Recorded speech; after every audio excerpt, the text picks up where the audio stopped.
Bismillahirrahmanirrahim.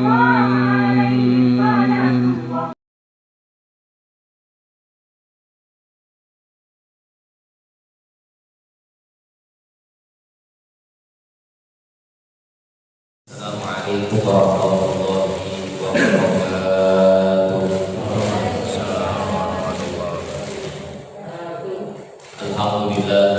Alhamdulillahilladzi an'ama bi ni'matil iman wal islam. Asyhadu an la ilaha illallah wahdahu la syarika lah wa asyhadu anna Muhammadan abduhu wa rasuluhu la nabiyya wa la rasula ba'da. Allahumma salli wa sallim wa barik ala habibina wa syafi'ina wa maulana Muhammadin wa ala alihi wa ashabihi wa man tabi'ahum bi ihsan ila yaumiddin. Amma ba'd. Faqad qala Allah ta'ala fi kitabil karim wa huwa asdaqul qailin. A'udzu billahi minasyaitonir rajim. Bismillahirrahmanirrahim. Yarfa'illahu alladhina amanu minkum walladhina utul 'ilma darajat al-ayat. Wa qala Nabi sallallahu alaihi wasallam, man salaka tariqan yaltamisu fi 'ilman sahaqa ila jannah. Sallallahu alaihi wa sallam rasulul habibul karim wa nahnu 'ala dhalika min syahidin subhanallahi rabbil alamin. Alhamdulillah rabbil alamin. Dengan izin Allah dan qudratnya, pada sore menjelang malam hari ini kita bisa berkumpul, bermuajahah, duduk bersama-sama di tempat yang mulia ini dalam rangka thalabul ilmi, dalam rangka ibadah yang mudah-mudahan langkah kita, hadirnya kita senantiasa mendapatkan ridha Allah Subhanahu wa taala. Amin amin ya rabbal alamin. Salawat dan salam mudah-mudahan senantiasa tercurahkan pada kita baginda besar Nabi Muhammad sallallahu alaihi wasallam, keluarganya, para sahabat, para tabi'in wa tabi'in serta umatnya yang senantiasa istiqomah. Dan mudah-mudahan kita selaku umatnya kelak pada hari kiamat mendapatkan syafaatullah. Amin amin ya rabbal alamin. Jamaah kaum muslimin wal muslimat rahimakumullah. Pada kesempatan yang berbahagia ini kita akan melanjutkan kajian ilmu fikih. Namun sebelum itu mari sama-sama kita awali pengajian kita dengan baca surah Al-Fatihah. Wabil khusus kita hadiahkan kepada pengarang kitab At-Targhib, yang mudah-mudahan apa yang kita pelajari ini senantiasa mendapatkan keberkahan dari Allah Subhanahu wa taala. Al-Hadidiyah wa ala kulli sholihah wa hadratin nabi al-Fatihah. A'udzu billahi minasyaitonir rajim. Bismillahirrahmanirrahim. Alhamdulillahirabbil alamin arrahmanir rahim maliki yaumiddin. Iyyaka na'budu wa iyyaka nasta'in. Ihdinas siratal mustaqim. Siratal ladzina an'amta 'alaihim ghairil maghdubi 'alaihim waladdallin. Amin. Rabbighfir lana wa liwalidayna. Amin. Bismillahirrahmanirrahim. Terakhir kita sudah mempelajari tentang kaifiyah, rukun dan sunnah tentang mandi wajib. Sepintas saya mengulangi kembali, mandi itu ada dua, mandi yang sifatnya wajib, mandi yang sifatnya sunnah. Mandi yang wajib ini karena wajib harus sesuai dengan tata caranya. Kalau tidak sesuai, maka mandi tersebut akan menjadi batal, dianggap tidak sah. Kalau mandi tersebut dianggap tidak sah, maka rentetan ibadah yang dia lakukan pun dianggap tidak sah. Sebelum melakukan mandi wajib, ada sunnah-sunnah yang senantiasa dianjurkan oleh para alim ulama dalam rangka mendapatkan kelebihan dari pahala. Sebelum mandi wajib, maka disunahkan sebelumnya adalah melakukan wudhu terlebih dahulu. Jadi bapak-bapak, ibu-ibu, kalau terkena mandi wajib, sunnah jangan lupa untuk wudhu terlebih dahulu.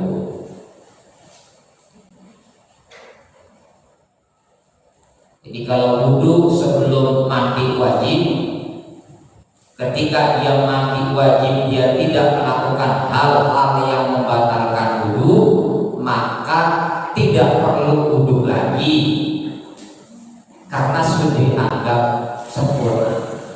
Namun jika ketika dia mandi besar melakukan hal-hal yang membatalkan wudhu, maka dia wajib wudhu lagi untuk melaksanakan sholat. Baik, kita akan lanjutkan bab yang selanjutnya. Bismillahirrahmanirrahim. Faslun wal iktisalul masnunati sab'ata asyara. Mandi sunnah itu ada 17. Jadi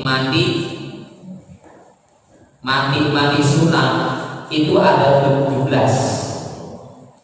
Ingat, definisi sunnah itu adalah ma yusabu ala fi'lihi wa yuhkamu ala tarkihi. Jadi yang namanya sunnah itu kalau dikerjakan mendapatkan pahala, jika ditinggalkan tidak berdosa. Maka alangkah indahnya ketika di situ ada kesempatan, peluang untuk melakukan kesunahan, maka jangan ditinggalkan. Itu ciri orang yang Islamnya sempurna. Karena kata Rasulullah, min husnil islami mar'i tarkuhu ma la ya'nihi.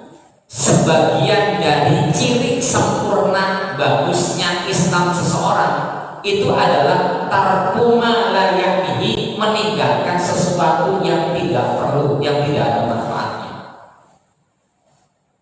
Maksudnya apa? Ketika di situ ada peluang-peluang sunnah, maka sangat dianjurkan untuk dilakukan. Itu bagian dari kesempurnaan Islam seseorang. Jadi kalau ada orang yang tidak pernah, jarang melakukan kesunahan, maka keislamannya itu masih dilakukan, keislamannya itu tidak sempurna. Dalam rangka menyempurnakan kesunahan, maka dalam Islam ada peluang-peluang dari segi mandi. Ya, mandi. Jadi kalau yang tadi mandi wajib, ini mandi sunnah. Ada 17. Apa yang pertama? Ghuslul Jumu'ati. Mandi hari Jumat. Hari Jumat mandi ini fadilahnya, hadisnya sahih.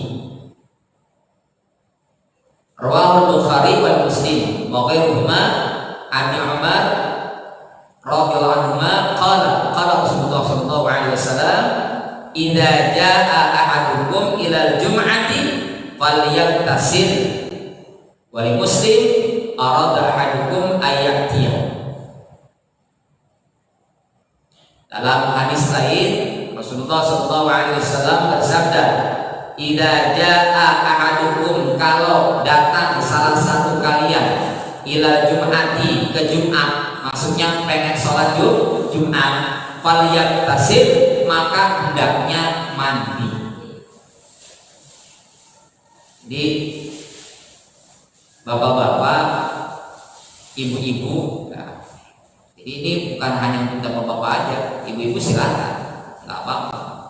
Diniati mandi hari Jumat, gitu, dapat pahala. Sekalipun ibu nggak Jumatan, artikan sholat duhur. Sekalipun ada beberapa beberapa daerah yang ternyata ibu-ibu ikut Jumatan. Ada. Gitu. Nah, yang apa namanya, yang kerja hari Jumat, memang afdolnya itu kalau ke Jumatan, berangkat Jumat, supaya badan seger, enak, wangi, ibadahnya juga asik. Nah, ini buat orang-orang yang masih kerja di hari Jumat, kalau memang memungkinkan di kantornya itu bisa mandi, gitu, mandi. Tetapi kalau tidak memungkinkan, maka ketika dia mandi subuh mau berangkat kerja, itu sudah niat. Nawaitul ghusla di yaumil jum'ah sunatan lillahi ta'ala, sudah niat. Kalau dia nggak niat, ya mandinya mandi biasa, nggak dapat pahala. Saya ini mandi hari Jumat, kalau malamnya habis ibadah ya sekalian dijamak, mandi wajib sama mandi Jumat sekalian. Iya, bisa subuh gitu. Jadi mandi cukup sekali niatnya, tapi dapat 2 pahala. Mandi wajib, gitu kan.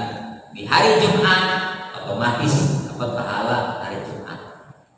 Tapi kalau dia mandi besar setelah melakukan ibadah malamnya, dia nggak niat mandi junub, tapi niatnya mandi hari Jumat, maka ya Jumat. Gitu.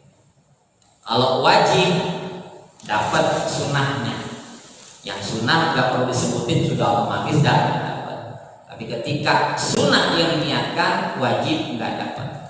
Sama dengan orang yang qadha puasa, qadhanya itu bayar utang puasa Ramadan di hari Senin, itu sudah dapat puasa Seninnya juga dapat sunnah, kemudian juga dapat qadhanya. Yang penting niatnya, wajibnya dulu qadha.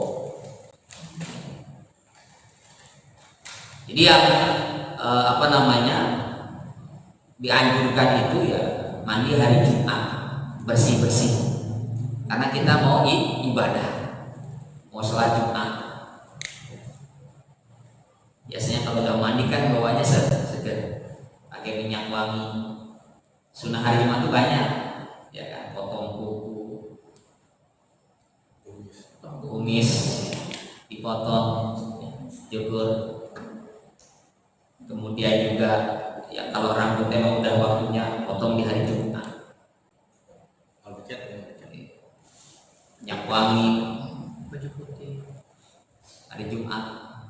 Di hari Jumat itu memang hari yang kalau bahasa bisnis itu obral pahala di Jumat. Makanya dikatakan sayyidul ayam, rajanya hari itu adalah Jumat. Kenapa? Salah satu penyebabnya karena hari itu Allah obral pahala. Dari malam Jumat itu senang, itu pahala. Bahkan kadang-kadang ada yang bilang, oh malam Jumat sunnah Rasul itu sama dengan membunuh 70 Yahudi. Wah, taunya itu doang. Yang sebenarnya nggak tahu. Jadi banyak dari hari malam Jumat itu sampai Jumat, banyak sekali pahalanya. Ya. Jadi kalau sudah mandi, bawaannya seger. Gitu. Cuma kadang-kadang kalau udah capek, udah gitu dengar ceramah, khotib, di atasnya ada AC, ya kan, atau apa namanya, kipas angin, sepoi-sepoi enak dah tuh. Sambil istirahat, mata udah ya Allah, bangun-bangun udah komat. Ini yang pertama, mandi hari Jumat. Sayang kalau kita tidak melakukannya. Dan mandi hari Jumat itu ya nggak sama dengan mandi wajib, harus semuanya kena basuh, itu tidak. Jadi kalau bahasa ada namanya mandi kubo ya, itu sudah cukup. Misalkan badan lagi meriang, udah mandi muka doang, tangan diginiin, terus sama ini, itu udah cukup. Kalau mandi sunnah, yang pentingnya tuh, ya bagusnya rata semua namanya mandi. biar segar semuanya. Itu yang pertama. Yang kedua, wal idaini, 2 hari raya, hari Idul Fitri dengan Idul Adha, disunahkan. Ya, makanya orang kalau nggak tahu tentang masalah kayak begini, itu nanti ya kalau ditimbang pahalanya banyak ruginya. Banyak kesunahan-kesunahan di hari raya Idul Fitri, Idul Adha. Apa sunahnya? Nah, sebentar lagi nih kita akan masuk Ramadan, kemudian kita akan masuk Idul Fitri, Syawal. Biasanya diingetin kalau Idul Fitri sholat sebelumnya disunahkan mandi Idul Fitri. Kemudian ketika berangkat kita pakai baju yang bagus, yang terbaik hari raya, syiar. Jadi jangan pakai baju yang compang-camping yang kelihatannya lusuh. Rasulullah pernah ketika mau jalan itu ngelihat ada anak nangis. Ditanya kenapa kau nangis? Ayah ibuku sudah meninggal dunia. Bajunya itu compang-camping. Rasulullah nggak tega, akhirnya anak ini itu dikasih baju, kemudian diangkat menjadi anak. Senangnya luar biasa. Jadi hari itu tuh tidak ada, jangan sampai ada yang sedih, kudu senang semuanya. Kemudian ketika kita sunnah sholat Idul Fitri berada, itu kalau jalan menuju masjid dengan nanti pulang itu jangan sama, itu sunnah. Jadi kalau misalkan kita sholat misalkan ke masjid Baitul Salam yang dari sini lewatnya pertama gang sini nih, entar pulangnya muter ke depan, itu sunnah. Gitu. Ada yang nanya, Pak Ustadz kenapa sih seperti itu?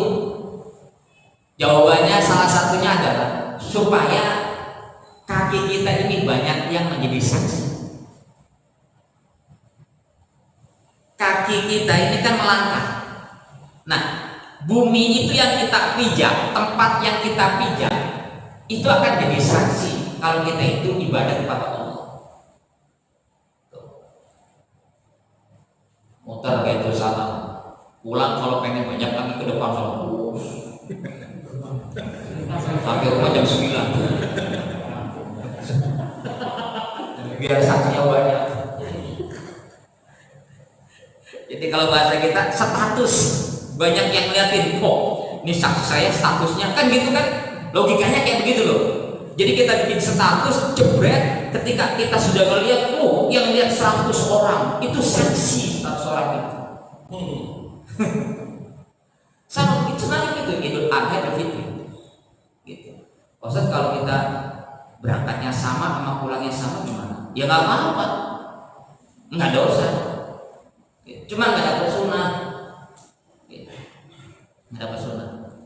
Jadi saya kalau karena itu kan momennya langka, jarang-jarang, belum tentu kita ketemu lagi sama Syawal yang akan datang. Gitu. Hitung-hitung ya berarti timbangan kita nanti di hari kiamat. Jadi momen-momen yang kayak begitu tuh jangan sampai ditinggalkan. Bahasa saya tuh jangan sampai sayang gitu kan. Karena kadang-kadang mohon maaf, kita itu kalau udah bicara sunnah, kadang-kadang banyak yang ngomong sunnah ini, sunnah ini, sunnah ini. Akhirnya nggak dilakukan. Karena tadi kalimat sunnah ini. Justru para sahabat itu ketika tahu itu sunnah, itu masya Allah mereka semangat banget. Sehingga kata para alim ulama, seandainya kita hidup di zaman para sahabat, itu kita nggak bisa membedakan mana sunnah mana wajib, karena semuanya dikerjakan. Kalau kita masih bisa kelihatan, karena tadi milih-milih wajib apa sunnah, sunnah ini gitu. Jadi pemahaman seperti itu harusnya pelan-pelan dihilangkan. Ketika kita tahu itu sunnah, kerjakan, karena itu pahala untungnya tuh di sunat. Kalau dia cuma ngejalanin wajib itu pas-pasan, balik modal. Itu pun kalau balik modal, kalau enggak ya kurang. Kalau ngandelin cuma wajib, justru lebihnya itu untungnya di sunat. Puasa sunat, zikir yang kita lakukan habis sholat itu bagian sunat, banyak lah gitu. Itu kalau enggak kita lakukan ya kita nanti hitung-hitungannya jadi tahu untung tahu rugi. Tapi kalau kita ayo semua sunahnya dihidupkan, itu masalah. Idul Adha, Idul Fitri sama seperti itu. Mandi, niatnya bagaimana? Nawaitul ghusla yaumul Idul Adha, yaumul Fitri sunatan lillahi ta'ala. Kalau nggak bisa bahasa Arab, dalam hati, ya Allah saya niat mandi hari raya Idul Fitri, sunnah karena engkau. Dalam hati. Nah, kalau Idul Fitri sunnah sebelum berangkat makan. Makannya diatur, jangan buah piring.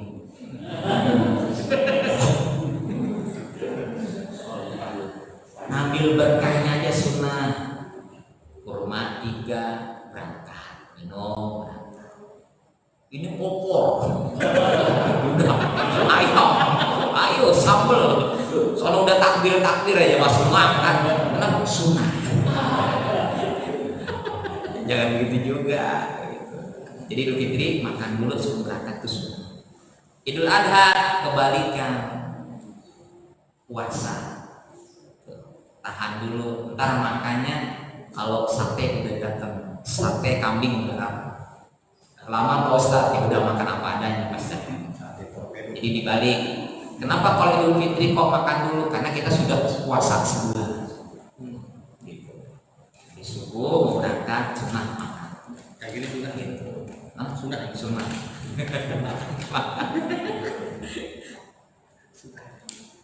Begitu, itu ada di Fitri. Kemudian yang selanjutnya yang ke 2, 3 tadi udah ya. 1 Idul Adha, Idul Fitri, hari Jumat, kemudian 2 dan 3 hari raya. Yang keempat wal istisqa. Apa istisqa? Sholat minta hujan. Ini kalau Rasulullah dulu pernah ngelakuin sholat minta tulus duit itu paling bagus sholat. Nggak ada syariatnya sholat minta duit. Ini istisqa. Istisqa itu sholat minta hujan. Kenapa? Karena ya sebab akibat, gitu ya. Jadi kalau kemarau panjangnya itu ya nggak biasa lah. Kalau kita kan musim itu biasanya Juli sampai bulan apa gitu kan. Ini pot-pot setahun, 2 tahun, 3 tahun, maka disunahkan sholat istisqa. Ketika kita melakukan sholat istisqa, sebelumnya sunah mandi. Pak Ustadz nggak ada air, gimana? Tayamum. Gitu. Kalau melihat tata cara sholat istisqa itu, masya Allah. Salah satunya yang beda dengan sholat yang lain itu kalau sholat istisqa itu para jamaah, jadi bukan di masjid, di lapangan, kumpul semua. Dan disunahkan pakai baju yang sederhana. Jangan pakai baju yang kayak gini. Kenapa? Itu menunjukkan kalau kita pakai sederhana, kita emang kita butuh. Dan kalau kita punya binatang peliharaan, itu bawa juga ke lapangan. Yang punya ular bawa, yang punya kambing bawa, yang punya buaya. Supaya apa? Minta barang-barang dengan bahasa manusia, binatang juga dengan bahasa binatang. Minta bahwa kita butuh air. Sunahnya kayak begitu. Kayaknya yang paling banyak dikumpulin itu kalau itu burung paling banyak. Ikan. Oh ikan. Ikan cupang. Ikan cupang. Bawa semuanya memang semua seperti itu. nanti kucing, anjing dengan bahasanya masing-masing minta sama Allah dengan bahasanya, monyet dan sebagainya dengan bahasa. Kita juga manusia dengan bahasa kita minta Allah. Jadi Rasulullah itu pernah ya saking butuhnya itu doanya itu gak begini tuh, sampai ketiaknya itu kelihatan seakan segini.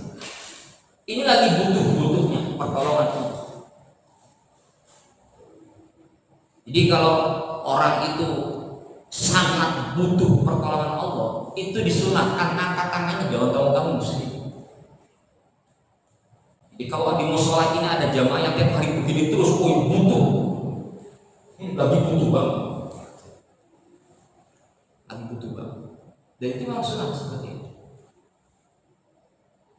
Cuman kalau ada yang kan yang orang kan beda-beda, ada yang malu, ya. Ada yang memang pede, gitu. Itu pernah mengangkat tangan seperti itu dalam keterangan itu sangat butuh pertolongan. Istisqa namanya, sholat minta hujan. Sekarang mah gak usah sholat istisqa, udah kelebihan hujannya.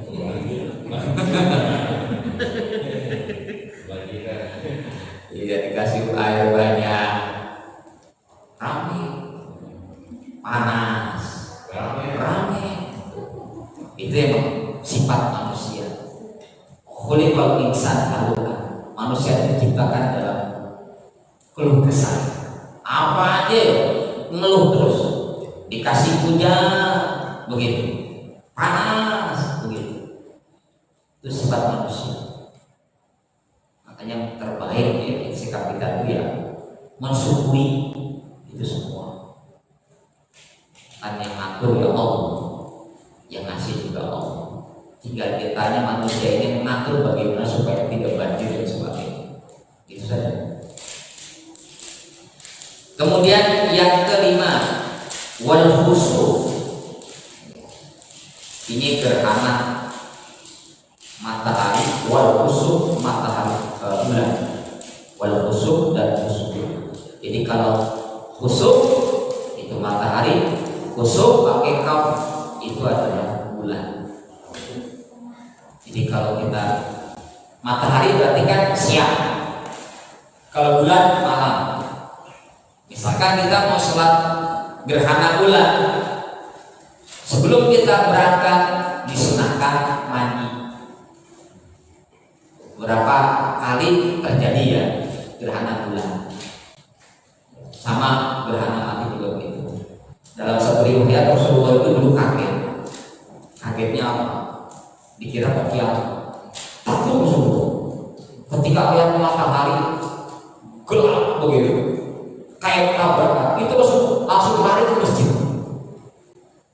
Jadi kayak orang takut lah. Oh, sebenarnya siapa? Ternyata tidak. Itu namanya gerhana. Rasulullah dianjurkan setelah itu Rasulullah melakukan sholat sebelumnya mandi dan sholat. Setelah itu Rasulullah dalam sholatnya itu ya memberikan ceramah, khutbah berkaitan dengan kejadian seperti ini. Ini adalah takdir dari Allah. Ini adalah kekuasaan Allah. Allah yang punya alam ini. Terus ingetin kepada para sahabat-sahabatnya. Ya begitu, sama. Ketika kita melakukan sholat, itu disunahkan ada khutbah. Bisa sekali, bisa 2 kali khutbah. Dalam isinya itu ya terus mengajak kepada hadirin-hadirat untuk mengingat kepada Allah. Ini adalah takdir Allah, ini adalah kitab Allah dan sebagainya. Gitu. Nah jangan ya sungguh sayang, seribu sayang gitu kan. Bukan larangan sih gitu kan. Sayang. Ada gerhana matahari, ada gerhana bulan, malah bukannya sholat, bukannya mandi, ini malah nonton. Silakan boleh setelah kita melaksanakan sunnah.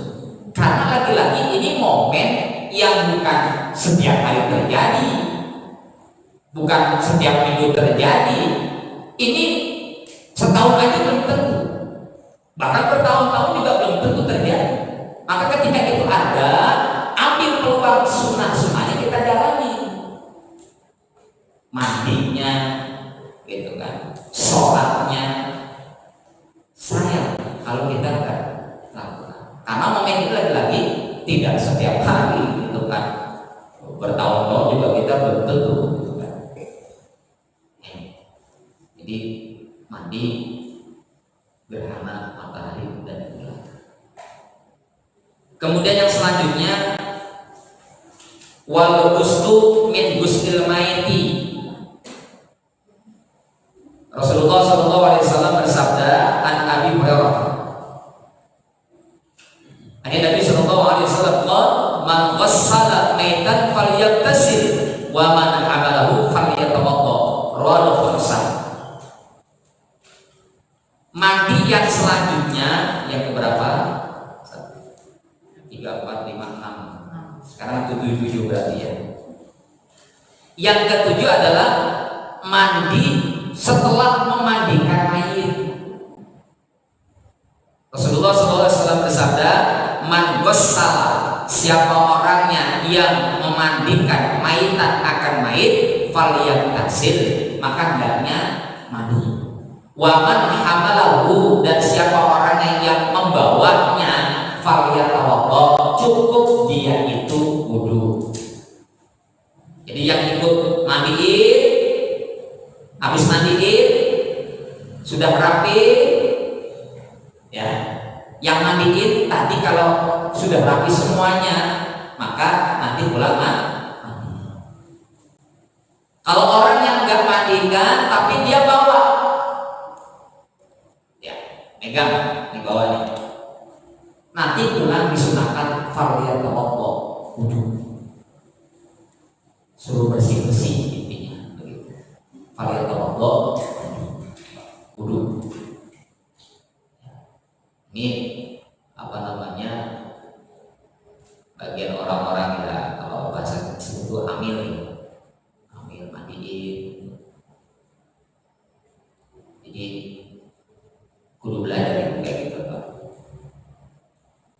kudu bisa lah. Dan itu menjadi apa namanya, tukang mandiin mayit itu peluangnya lebih luas karena dirasain. Kalau gojek banyak, saya mah banyak tuh, tukang nasi goreng banyak. Amil itu orang mikir-mikir, terima lowongan jadi amil mandiin mayit, ayo sebulan juga sedih masih ditawarin door, tak dulu.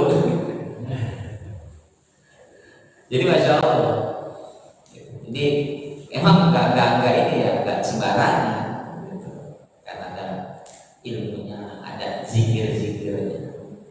Ya minimal kita tahu secara teori, minimal kita mandiin orang tua kita, itu minimal ikut. Jadi saya beberapa kali itu ikut ya, kemudian juga nyaksiin kayak gini, oh buat modal gitu kan, modal ya persiapan lah gitu kan.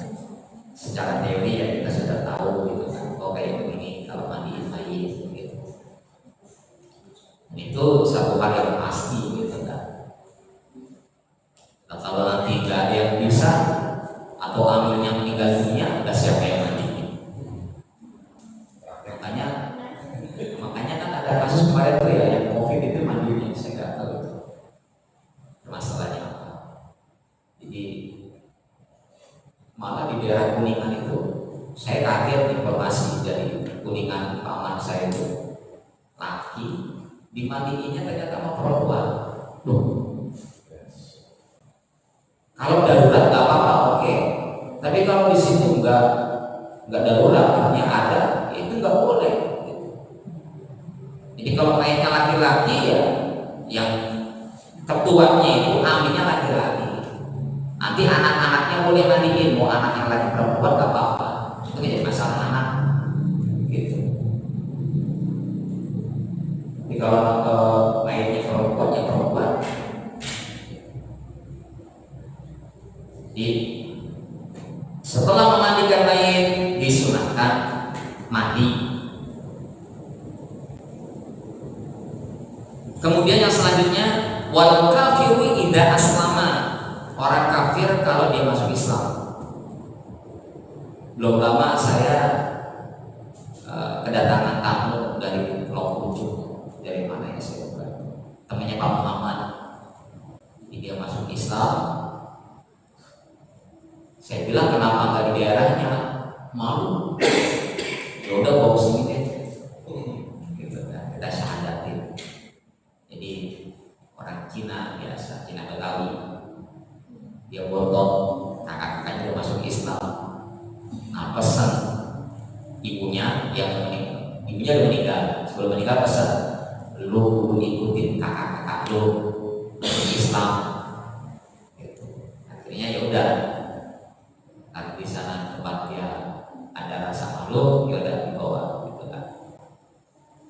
Nah, jadi ketika dia sudah syahadat, gitu, maka disunahkan dia mandi. Ya kalau nggak mandi ya nggak apa-apa, gitu kan. Cuma langkah baiknya mandi, supaya ya itu bagian dari ajaran sunnah, ajaran. Jadi waktu saya syahadat, dia saya sampaikan bahwa Islam itu begini, rukun iman, rukun Islam seperti ini. Udah disunat loh, umurnya 30 ya, udah 30. Saya bilang udah sunat belum. Nanti habis ini sunat ya, kita kasih uang 400.000 nih buat modal disunat. Gak lama ke dokter Suhandi disunat. Ya khitan juga itu bagian dari wajib kalau dokter laki kan gitu. Jadi sunat. Wal kafir idza aslam, orang kafir masuk Islam namanya mu'alaf. Dan memang kebetulan juga ekonominya ya menengah ke bawah gitu kan.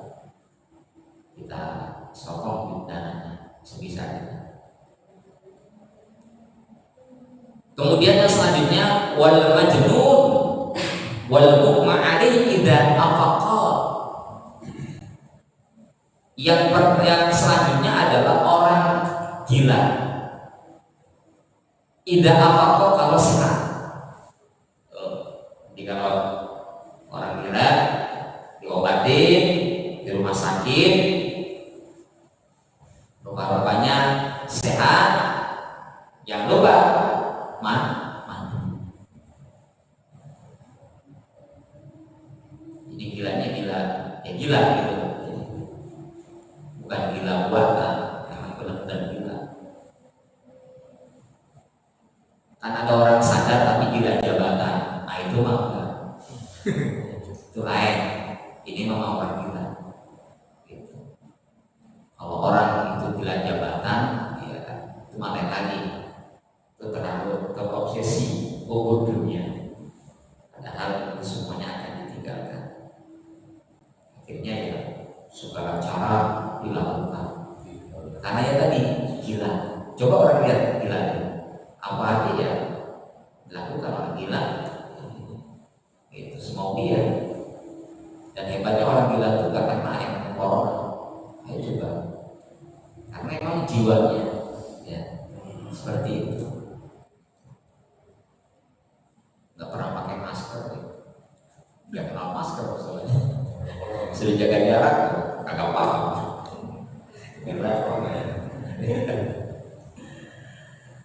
Jadi kalau orang gila itu sehat, disunahkan dimandikan ya. Atau kalau dia bisa mandi sendiri, syukur bisa mandi. Kemudian selanjutnya wal mughma alaihi, orang sakit ayat. Sakit ayat itu kalau dia sembuh dari penyakitnya itu dimandiin sunnah.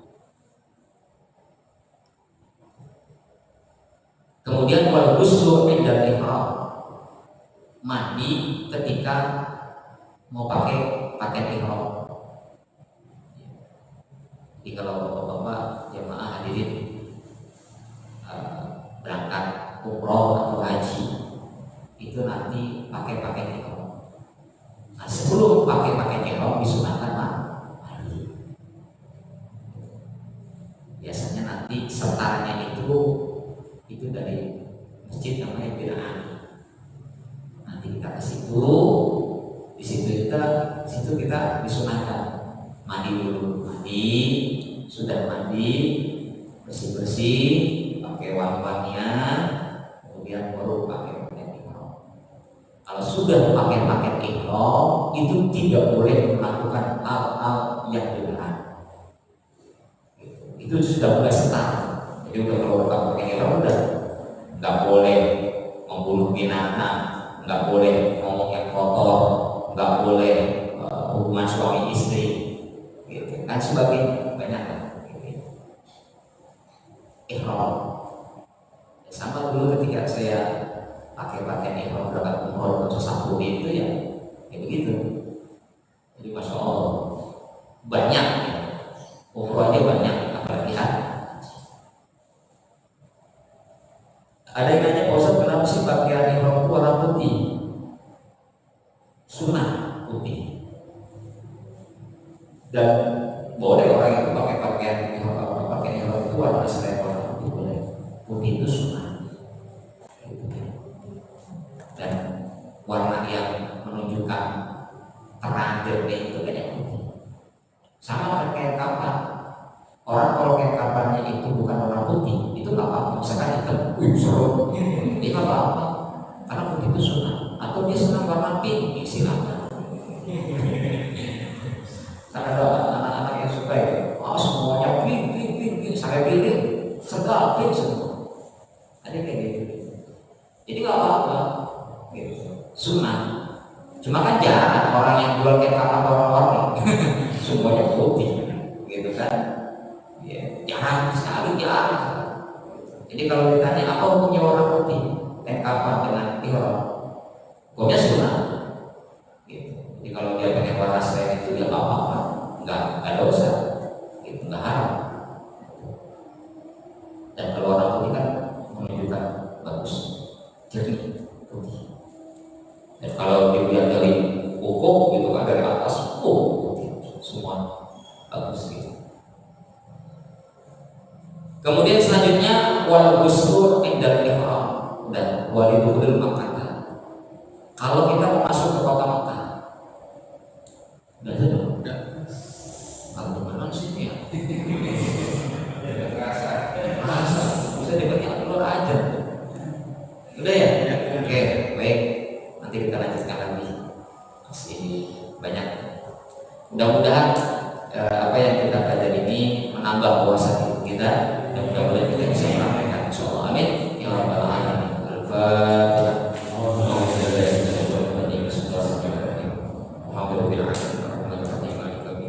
Iya, alhamdulillah, iya, nasta'in, shiratal mustaqim, shiratal ladzina an'amta 'alaihim, ghairil maghdubi 'alaihim waladdallin.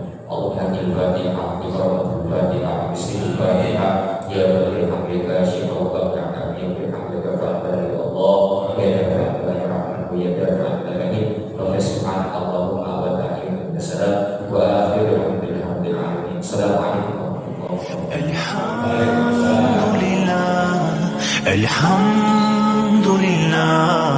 Alhamdulillah, all things is to Allah.